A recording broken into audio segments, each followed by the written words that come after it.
Hello everyone, আসসালামু আলাইকুম। আজকে আমি তৃতীয় শ্রেণীর বার্ষিক পরীক্ষার ইসলাম শিক্ষা প্রশ্ন দেখাবো। তোমরা অনেকেই বলেছিলে যে আপু তৃতীয় শ্রেণীর বার্ষিক পরীক্ষার ইসলাম শিক্ষা প্রশ্নটা দেখান, তাই তোমাদের জন্য ইসলাম শিক্ষা প্রশ্নটা দেখাবো। এগুলো থেকে পড়লে তোমরা অনেকগুলো প্রশ্ন তোমাদের পরীক্ষায় কমন পেয়ে যেতে পারো। তাহলে মনোযোগ দিয়ে পুরো ভিডিওটা দেখো, অবশ্যই তোমরা কমন পাবে। ক নাম্বার, মহানবী সাল্লাল্লাহু আলাইহি ওয়াসাল্লাম কবে ও কোথায় জন্মগ্রহণ করেন? খ নাম্বার, হিলফুল ফুজুল কি? গ নাম্বার, ধর্মীয় সম্প্রীতি বলতে কি বুঝো? আমি যেগুলো দিচ্ছি এগুলো কিন্তু মোস্ট ইম্পর্টেন্ট, তোমরা কিন্তু এগুলো দাগিয়ে ফেলবে। ধর্মীয় সম্প্রীতি বলতে কি বুঝো? মদিনা সনদ কাকে বলে? উম নাম্বার, মহান আল্লাহ সবচেয়ে বুদ্ধিমান প্রাণী হিসেবে কাকে সৃষ্টি করেছেন? চ নাম্বার, ইমানের সর্বনিম্ন শাখা কোনটি? ছ, প্রকৃতি কি? প্রকৃতিতে কি কি উপাদান বিদ্যমান থাকে? বর্গাজ্য, সমাজে শান্তি ও সমৃদ্ধির জন্য কি প্রয়োজন? ঝ, হাজরে আসওয়াদ কি? নিয়, মদিনা সনদের ফলে কি ঘটেছিল? ট, হযরত আবু বকর রাদিয়াল্লাহু কত সালে জন্মগ্রহণ করেন এবং কত সালে মৃত্যুবরণ করেন? ঠ, মহানবী সাল্লাল্লাহু আলাইহি ওয়াসাল্লাম কত বছর বয়সে এবং কোথায় নবুয়ত প্রাপ্ত হন? তারপরে ঢ নাম্বার, কোনটি ছাড়া আমরা শ্বাস প্রশ্বাস নিতে পারি না? ঢ নাম্বার, অন্য ধর্মাবলম্বী প্রতিবেশীর সঙ্গে আমরা কীরূপ আচরণ করব? মধ্যাহ্ন, ইসলামের কোন কাজ নিষিদ্ধ? তাহলে আমি সংক্ষিপ্ত প্রশ্নগুলো দেখিয়ে দিচ্ছি, আর তোমরা কি প্রশ্ন লাগবে সেগুলো কিন্তু কমেন্ট করে জানাবে। আমি সঠিক শব্দ শূন্যস্থান পূরণে যাচ্ছি।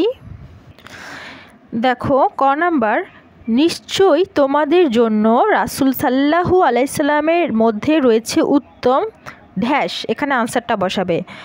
খ, আবু বকর রাদিয়াল্লাহুকে ইসলামের ড্যাশ বলা হয়? বয়স্ক পুরুষদের মধ্যে সর্বপ্রথম ইসলাম ধর্ম গ্রহণ করেন ড্যাশ, ড্যাশের জায়গায় আনসার হবে। মহানবী সাল্লাল্লাহু আলাইহি সাল্লাম চুক্তিবদ্ধ অমুসলিমদের উপর ড্যাশ দিতে নিষেধ করেছেন? উম ড্যাশ খ্রিস্টাব্দে মহানবী সাল্লাল্লাহু আলাইহি সাল্লাম ইন্তেকাল করেন? চ, ভিন্ন ধর্মের মানুষের সাথে ড্যাশ করব। তারপরে ছ নাম্বার, মদিনায় ধর্মীয় সম্প্রীতি প্রতিষ্ঠাকারী সনদের নাম কি? এখানে ড্যাশ দিয়েছে। তারপর বর্গাজ্য, গাছপালা থেকে আমরা ড্যাশ পাই। তাহলে এই শূন্যস্থানগুলো একটু তোমরা শিখে ফেলবে, তোমরা যদি না পেরে থাকো শিখে ফেলবে, যদি পরীক্ষায় তোমাদের এসে যায় এখান থেকে কিছু। তারপরে আমরা পরের পৃষ্ঠায় যাচ্ছি। আর তোমাদের কাছে ছোট্ট একটা রিকোয়েস্ট, তোমরা যেহেতু আমার ভিডিও ক্লিক করেছো একটা লাইক অন্তত দিয়ে যেও। ঝ নাম্বার, মহানবী সাল্লাল্লাহু আলাইহি সাল্লাম অমুসলিম রোগীদের দেখতে যেতেন ও ড্যাশ করতেন? তারপরে হচ্ছে নিয় নাম্বার, 40 বছর বয়সে ড্যাশ গুহাতে তিনি নবুয়ত প্রাপ্ত হন? ট, অক্সিজেন ছাড়া আমরা ড্যাশ নিতে পারি না? ধূমপান ড্যাশ ঘটায়? এখানে আনসার লিখবে। বাড়িঘরের আবর্জনা এবং উচ্ছিষ্ট যেখানে সেখানে না ফেলে ড্যাশ স্থানে ফেলব?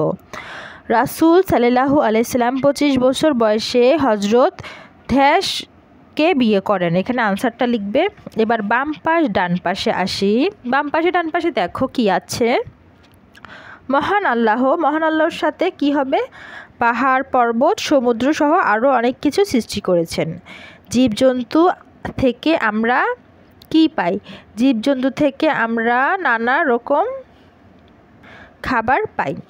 হযরত আব্দুল্লাহ রাদিয়াল্লাহু এর ঘরে খাবার রান্না হলে তার ইহুদি প্রতিবেশীদের ঘরে খাবার পাঠাতেন হবে। পরিবেশের ক্ষতি হয়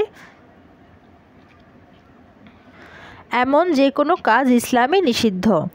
আমাদের উচিত প্রকৃতি ও জীবজগৎ ও পরিবেশের জানা এবং এদের প্রতি যত্নবান হওয়া।